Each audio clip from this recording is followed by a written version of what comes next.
सासू माँ की नई सहेली।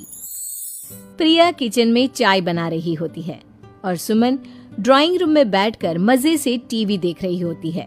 तभी दरवाजे की घंटी बजती है। प्रिया, जरा देखना तो कौन आया है। देखती हूँ मम्मी जी। प्रिया दरवाजा खोलती है तो सामने पड़ोस वाली विमला आंटी खड़ी होती है। नमस्ते आंटी जी, कैसी हैं आप? मैं तो बिल्कुल ठीक हूँ बेटा, पर तेरी सास को क्या हुआ है? आजकल कहीं दिखती ही नहीं है। जब देखो तब टीवी के आगे जमी रहती है। अंदर तो आइए आंटी। अरे ओ दीपक की अम्मा, कहाँ हो? अरे बिमला, आओ आओ, क्या बात है, बड़े दिन बाद याद आई तुम्हें मेरी। मैं तो हमेशा ही तुम्हें याद करती हूँ, पर तुम ही गायब रहती हो और आजकल तो बाहर भी नहीं आती जाती। तबीयत तो ठीक है ना तुम्हारी? अरे तबीयत को क्या होना है, इस उम्र में तो कुछ ना कुछ लगा ही रहता है। मेरी छोड़ो, तुम ये बताओ कि क्या चल रहा है गली मोहल्ले में।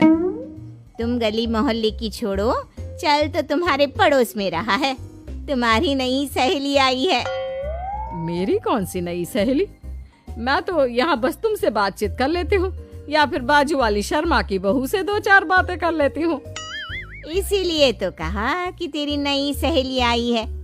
अब कोई पड़ोस में आया है तो बात तो होनी ही है। कम से कम इसी बहाने हमारा भी एक ग्रुप बन जाएगा।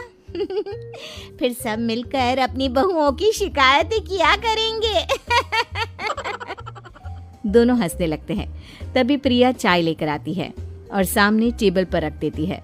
दोनों चाय पीती हैं और बातें करते हैं। चलो मैं चलती हूँ, अब कल मिलते हैं। राम राम। अगले दिन प्रिया किचन में कुछ काम कर रही होती है और सुमन आराम से सोफे पर बैठकर मटर छिल रही होती है। तभी डोरबेल बजती है। प्रिया दरवाजा खोलती है तो सामने उनकी नई पड़ोसन खड़ी होती है। जी, आप कौन? मैंने पहचाना नहीं। नमस्ते बेटा, मैं शारदा, आपके बगल वाले घर में अभी 2-4 दिन पहले ही शिफ्ट हुए हैं। ओह अच्छा। नमस्ते आंटी, अंदर आइए ना आप। देखिए तो मम्मी जी, आज कौन आया है। इतना कहकर प्रिया किचन में चाय बनाने चली जाती है। नई पड़ोसन को घर पे देखकर सुमन थोड़ा हैरान हो जाती है। नमस्ते बहन जी, मैं शारदा, आपकी नई पड़ोसन। अच्छा, आप हैं हमारी नई पड़ोसन। आइए आइए, और बताइए कैसी हैं आप? जी बिल्कुल ठीक हूँ। वो दरअसल घर पर छोटी सी पूजा रखवाई थी, बस उसी का प्रसाद देने चली आई। सोचा इसी बहाने नए पड़ोसियों से भी मुलाकात हो जाएगी। ये तो बहुत अच्छा सोचा आपने। सुमन प्रिया को आवाज लगाती है। अरे ओ बहू, जरा चाय पानी का तो आके पूछ लो। ये आजकल की बहुएं भी ना, जब तक बोलो नहीं तब तक कुछ नहीं करेंगी। आई मम्मी जी। प्रिया चाय लेकर आती है। दोनों बैठकर चाय पीती हैं और खूब सारी बातें करती हैं। अच्छा बहन जी, अब मैं चलती हूँ, फिर मिलते हैं। अब तो आना जाना लगा ही रहेगा। शारदा के जाने के बाद प्रिया किचन से बाहर आती है। क्या बात है मम्मी जी, आप दोनों को देखकर तो लगा ही नहीं कि पहली बार मिल रही हो। आप दोनों तो बिल्कुल बिछड़ी हुई सहेलियों की तरह बातें कर रही थी। अरे जब दो औरतें मिल जाती है ना, तो बातें अपने आप ही निकल आती है। अब तू अपने काम पर ध्यान दे, बातों पे नहीं। ऐसे ही कुछ दिन बीत जाते हैं। अब सुमन और शारदा अच्छी सहेलियां बन गई होती हैं। दोनों एक साथ मंदिर जाती, मार्केट जाती और कभी कभी तो विमला भी इनके साथ मिलकर खूब हंसी ठिठोली करती। एक शाम तीनों बैठकर सुमन के घर पर चाय पी रही होती हैं कि तभी बहुत तेज बारिश शुरू हो जाती है। सुमन जोर से प्रिया को आवाज लगाती है। प्रिया, ओ प्रिया, देख कितनी तेज बारिश हो रही है। जाके छत से सारे कपड़े ले आ, नहीं तो सब भीग जाएंगे। सुमन 2 बार आवाज लगाती है लेकिन प्रिया का कोई जवाब नहीं आता। शायद प्रिया कुछ काम कर रही है, इसीलिए कुछ जवाब नहीं दे रही। अरे काहे का काम, आराम फरमा रही होगी महारानी। तभी प्रिया बीमार हालत में अपने कमरे से बाहर निकलती है। हाँ मम्मी जी, क्या हुआ? मेरी तबीयत थोड़ी ठीक नहीं है ना, इसलिए आग लग गई।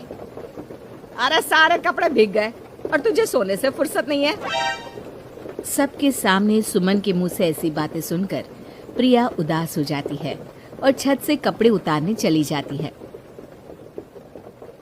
सुमन, ये क्या बात हुई? प्रिया ने बताया ना कि उसकी तबीयत ठीक नहीं, इसलिए उसकी आंख लग गई। तुम भी ना खामखा उसे सबके सामने सुना दिया। अरे आप नहीं जानती शारदा जी, कुछ बहुएं ना बहुत आलसी होती है, घर का एक काम नहीं करना चाहती। ऐसा नहीं है सुमन, तुम्हारी बहू तो बहुत प्यारी है, तुम्हारी सारी बात भी तो मानती है। हाँ सुमन, तुम प्रिया के बारे में ऐसा क्यों सोचती हो? मेरी भी दो दो बहुएं हैं, लेकिन मैं उन्हें अपनी बेटियों की तरह रखती हूँ। आखिर वो भी तो किसी की बेटियां ही है ना।